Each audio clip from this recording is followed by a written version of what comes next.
back to Vlogtober. I am here to talk to you today about this book that I just read, La Llorona.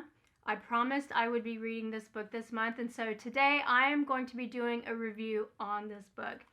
This is a great book. It's called La Llorona de Mazatlán, and it's written by Katie A. Baker by Fluency Matters. You can check out their website at fluencymatters.com. I am not affiliated with them.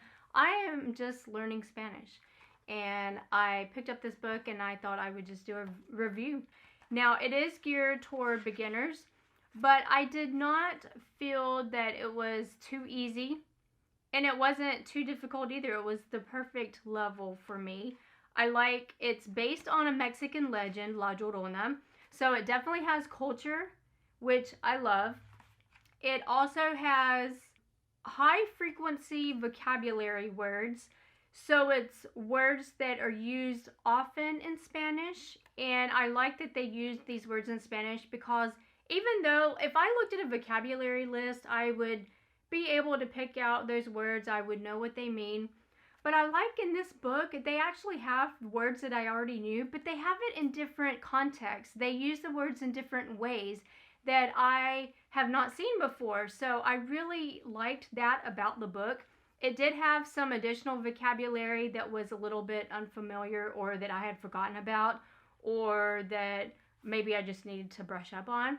But the good thing about this book, it has a glossary at the end. I don't know if you can see this, but it does have a glossary at the end of the book. It also has inside the book, if there are words that the author thought that maybe the reader might not know, there are footnotes. So you can look at the bottom of the page and it will have the definition or the meaning of that word in English, which I found was very, very helpful. And it is geared toward beginners, but I feel like I'm at an intermediate level. At one time I was at an advanced level of Spanish, but I feel like I've forgotten a lot, so I'm trying to get back up there. But right now I would say realistically, I'm at an intermediate level, and this book was actually just fine. A beginner would understand this with the glossary, the footnotes, and a little bit of work. And it also does have a lot of cognates, so a lot of words that look similar to words in English, which is helpful. But if you are an intermediate or advanced level student, then this might also be helpful because it's a good review. It has words that you already know but in different contexts. Even though it's geared toward high school students, I'm an adult and I still was able to read the story. I found it interesting. I found it compelling. I was never bored. I wanted to see what was going to happen in the next chapter. I also like, this is not a very long book. It's a short novel. It has, 14 chapters. I like that the chapters were short. You know, it's long enough that you can see what's going on and it takes you through the story, but it wasn't so long that the story just drags on. I was interested throughout the entire novel and I couldn't wait to see what was going to happen next. So it definitely was interesting. It kept my attention. It reused the different vocabulary words over and over again in different contexts, which was also helpful to help me retain it. It's a good book, and it does have the culture, which is a big thing. You know, I don't want to just read a book about a random person. I want that culture aspect aside from the language. So I like that it had some culture in here.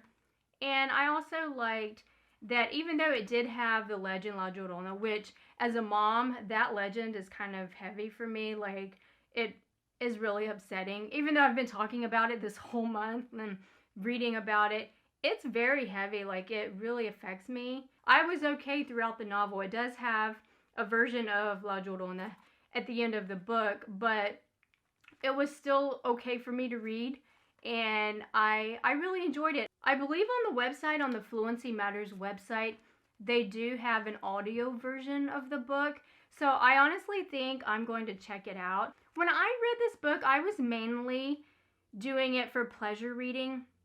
I did not stop and try to memorize any vocabulary. I wasn't making any kind of special list, or I wasn't trying to study anything. I was just reading the book straight through for pleasure. I think I want to go back and read this book and actually take some notes, pay attention to the structures a little bit more, make a list of some vocabulary words I need to brush up on. I also think if I listen to the audio version, it'll help me to hear the language, like to hear how the words are pronounced, and I can actually follow along and try to pronounce the words and read along with it, saying it out loud. I think that will help with my pronunciation, so I definitely think I want to check out the audiobook. So, but yeah, overall, I like this book. I'm going to keep it. It is a keeper. I will probably read it again next year. Thank you for watching my video. Don't forget to subscribe if you haven't already, and I will see you in my next video. Bye!